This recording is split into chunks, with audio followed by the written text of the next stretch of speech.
Welcome to the Elimination Chamber review. I'll say, I'll give my opinion about the matches, and then I'll give my uh, opinion of the whole event. With the kickoff match, we have Miz versus Rey Mysterio. That was such a good match, I'm not even gonna lie. It was such a smart move for Miz to get Dominic out of the way, but then it backfired, and then Rey Mysterio won. And then Miz attacked Rey Mysterio, and then Dominic came in to help. And then they did a double 619, which was awesome. And then, they did a beautiful tribute to the legendary Eddie Guerrero with the frog splash, so that was really cool of them. So yeah, Rey Mysterio won that one. And then, now to the actual Elimination Chamber. They opened up with Roman Reigns defending his Universal Champion against Goldberg. Dude, Roman Reigns' entrance will always be legendary. That was such a cool entrance. I like that. And dude, the way that Goldberg they were taking a bunch of hits. Well, Roman was doing a bunch of hits to Goldberg. And then out of nowhere, Goldberg hits a spear. And then Reigns got up to hit a rock bottom on Goldberg. Like, what the fuck? That was awesome. That was really awesome. And then, it was back and forth. Big move. Roman hit the spear, and then he tried to hit another spear, but then Goldberg blocked it with another spear with his spear. It was amazing. If you can hear my dog, I apologize. It was such a great match, and it was going to a jackhammer, but Reigns picked him up in his submission finisher, and he passed out, and then Roman Reigns won. That is such a good way, in my opinion, just because, they didn't want, Goldberg shouldn't be pegged. It just shouldn't be a thing. So just make it like he passed out. So that was a really good way to end the match, in my opinion. And yeah, Roman Reigns won. His big move, and then that's done. I love matches like that because it gets right to the point. It's amazing. Goldberg actually was pretty good in the match too. I was actually scared for him to win, but then as the match went on, I was like, maybe it won't be so bad. But I'm glad Roman Reigns won because now it's. Let me wait till we get after the Elimination Chamber match. Now on to the Women's Elimination Chamber match. I'm going to be honest. I was really going into this dude, it's going to be boring to me. But oh my god, did they prove me wrong. Okay, so we have Liv Morgan taking on Nikki versus Rhea Ripley versus Doudrop versus Belair versus Bliss. I really thought Bliss was going to win. But no. Belair won. I guess I should have seen that coming after watching Raw, because he had a little thing with Becky Lynch before this, so I guess I should have seen it coming. But all these girls deserve it. They deserve that spot. The only two people that I don't think is really ready is Nikki and Doudrop. I'm kind of glad Nikki got eliminated first because she was so annoying during the whole match. It was just not a good thing. And then Doudrop, I mean, she could prove me wrong. I don't know, but time will tell. Honestly, I wanted Liv or Bliss or Rhea to win. Bliss was kind of scary. I'm not even gonna. When she came in and just did the creepy smile and stuff, that was actually kind of okay. But and then Rhea eliminated Nikki, and then Bliss came out. She was awesome. The crowd was screaming, "This is awesome," and I agree with them 100%. And then Liv Morgan eliminated Doudrop. That powerbomb was awesome. Then Belair came out. She was hyping good. The brawl with Rhea and Belair was awesome. Morgan took both Bliss and Belair out, so that was fun. And then Bliss eliminated Morgan with a twisted Bliss. Belair eliminated Rhea.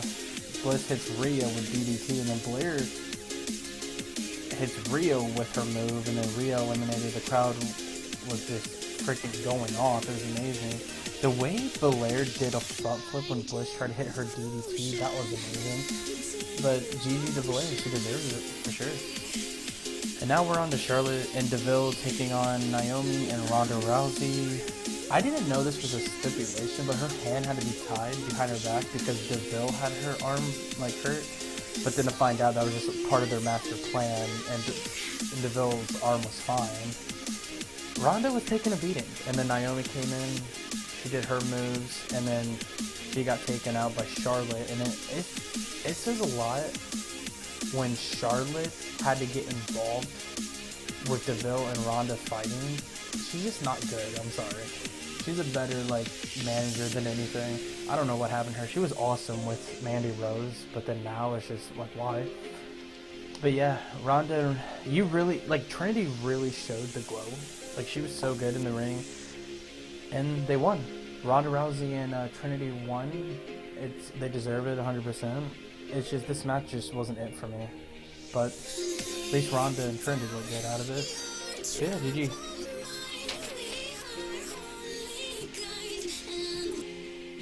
And now we're on to Drew McIntyre versus Madcap. Falls count anywhere match. I'm gonna be honest. I hated when Corbin got involved with everything. Madcap couldn't do anything on his own. But what I will say,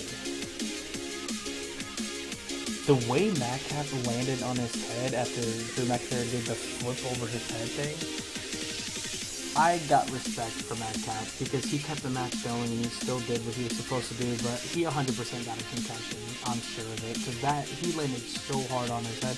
Nothing but respect to him. Still hated when Corbin got involved, but I'm glad McIntyre won, and please let this feud die. It was an alright match though. I mean, it was alright, nothing special or anything, but please let this feud die, please. And then we got the match, the dream match. Lita versus Becky Lynch for the Raw Women's title. Lita was doing so damn good. She has not lost a step at all. She was so good. It was back and forth between the both of them. This match was awesome. Damn. When Lita hit the twist of fates and the Lita salt, I really thought she was gonna win. I jumped out of my seat. I was like, oh my god. It was such a standing ovation match for sure.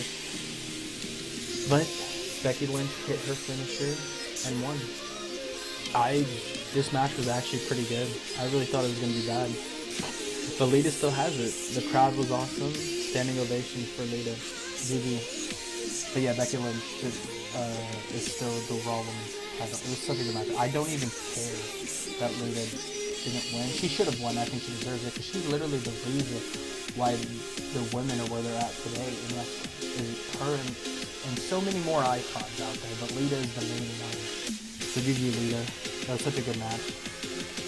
Oh, and then I love the video package for The Undertaker. He deserves to be in the Hall of Fame. Grew up watching him. Loved all his matches. Great icon for sure.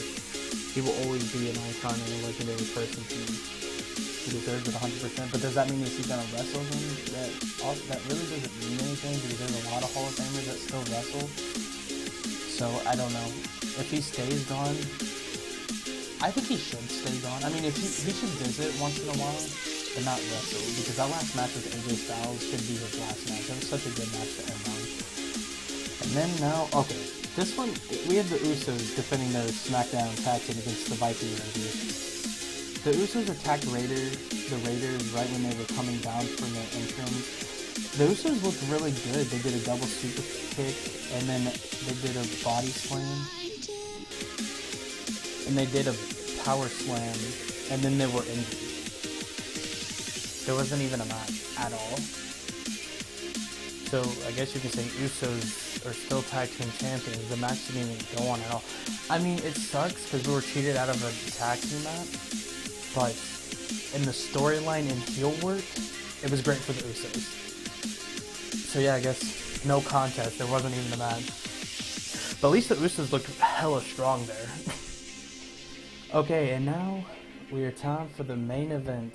The men's Elimination Chamber match for the WWE Champion. Bobby Lashley defending his WWE Champion against Lesnar, Styles, Austin Theory, Riddle, and Seth Rollins. Dude, I loved when Austin came out and he was taking a selfie with everybody. Or not a selfie, because that would be by yourself. He took a pic with people. And when he got to Riddle, Riddle smiled and it just looked amazing. You really loved to see it. It was awesome. And dude, Austin Theory and Seth Rollins, they have so much chemistry in the ring. They were so good because they both started off the Elimination Chamber match. And then the way that Seth Rollins was acting was awesome, and then Austin Theory was mimicking it on the other side of the ring. It was such a great time. It was a good vibe for sure. It was good. And then and then Seth Rollins' entrance was amazing. Dude, they were so good. Austin and Rollins to start off was great. Sorry guys, I got this all written out.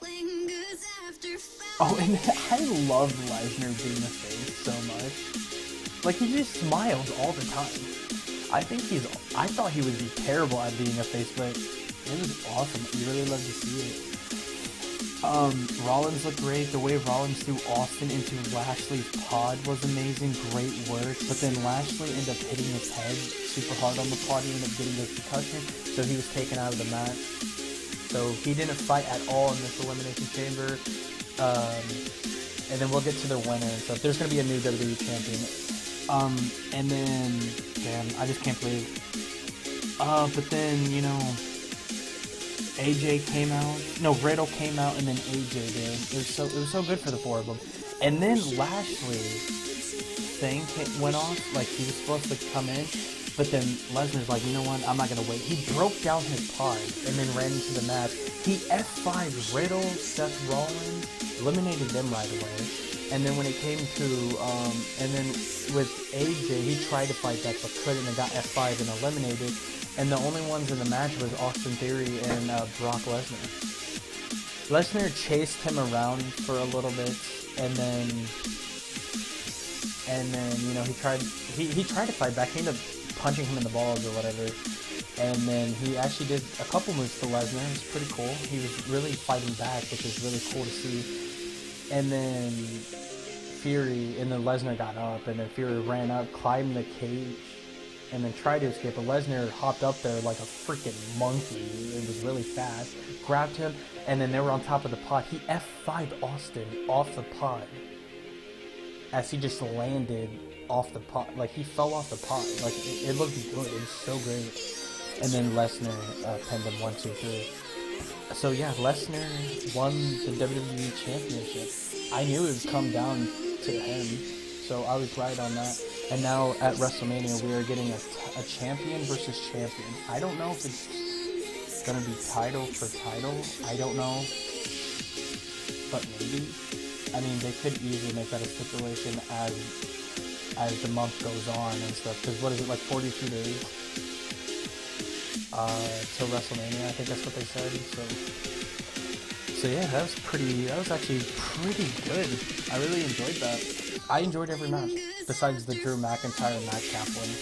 That is the only one I didn't care for. But I have massive respect for Madcap for that land on his head. But yeah, it looked... Brock's champion. I loved all the matches. The matches were all great. And I think it's a 10 out of 10. And I will fully be returning to WWE content, because I said if I like this pay-per-view, I'm going ahead and going into it. And whatever WWE news or stuff comes my way, I will let you guys know on Instagram. And I will keep doing predictions and reviews on this channel from now on. Link in the description, keep it lit, and I'll see you guys in the next one. Much love. And that was Elimination Chamber preview. GG, I loved it!